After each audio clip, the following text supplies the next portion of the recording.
Ako mo naman nagising. Tay, gusto ko na sabihin sa'yo na bayaran na namin ang tuition. Magkano ba to? 4,000? Sige na, nagawa ko ng paraan. Tay, pasok na ako, Tay. Sige. Ingat ka, Tay, Thank you.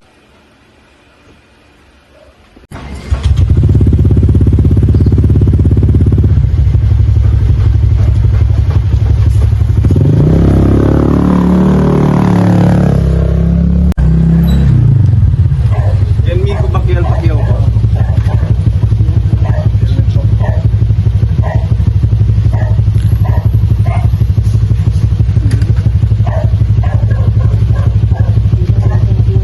Okay na po?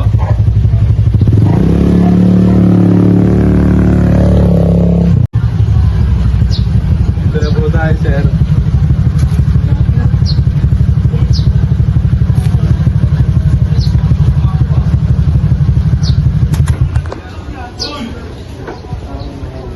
Thank you po.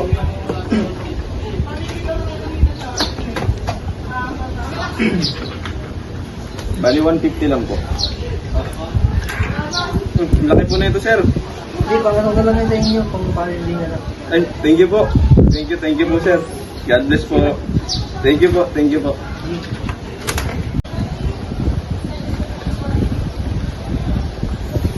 Sakto to. Malaking tulong to para sa tuition ng anak ko. Thank you kay sir. Konti na lang.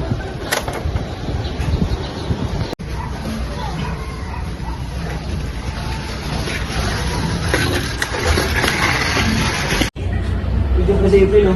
Gusto pala scholarship mo, pre? Hindi ako nakapasa, pre, pero pasado ako sa varsity, kaya libre pa rin yung tuition ko, pre. Yun, no? Congrats, pre. Eh, pre, gusto ko sana isang pre si Papa, Father's Day. Gusto niyo ba sumama? Pwede naman. Ay, mga tol, sama ba tayo? Pwede tayo sumama doon. Yun eh, tayo. Gutom pa naman ako.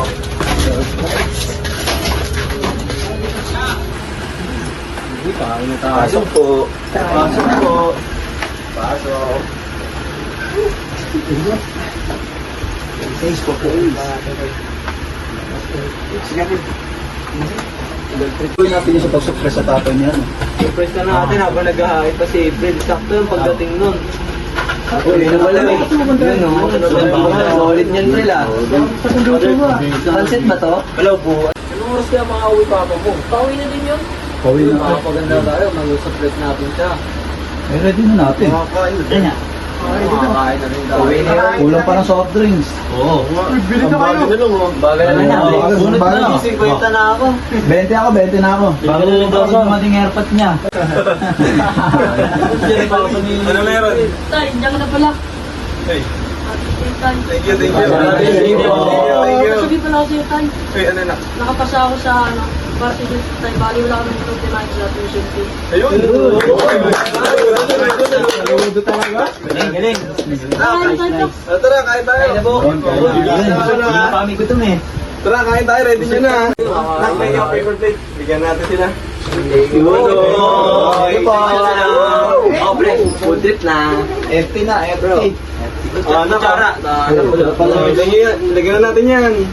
Bro, pahita mo yun ng kikiam to. Kikiyam, fishball. Gulay, ayun yung sundok na rin kayo mga anak. Ikaw na tayo. Hindi, Ay, kami na po, kami na po. para alam nyo kung gaano kadami. Thank you. Uy, kuha na kayo guys. O, lima, bili tayo. Sa mundong puno ng ingay, may isang pagmamahal na nananatiling tahimik ngunit pinakamalalim. Ang ang pagmamahal ng isang ama. Hindi mo nila lagi nasasabi ang kanilang nararamdaman. Ipinapakita nila ito sa bawat sakripisyo, sa bawat pagod, at sa bawat pangarap na isinasantabi para sa kanilang pamilya. Sapagkat ang tunay na ama ay hindi lamang nagbibigay ng buhay, kundi nagbibigay rin ng dahilan upang magpatuloy at lumaban.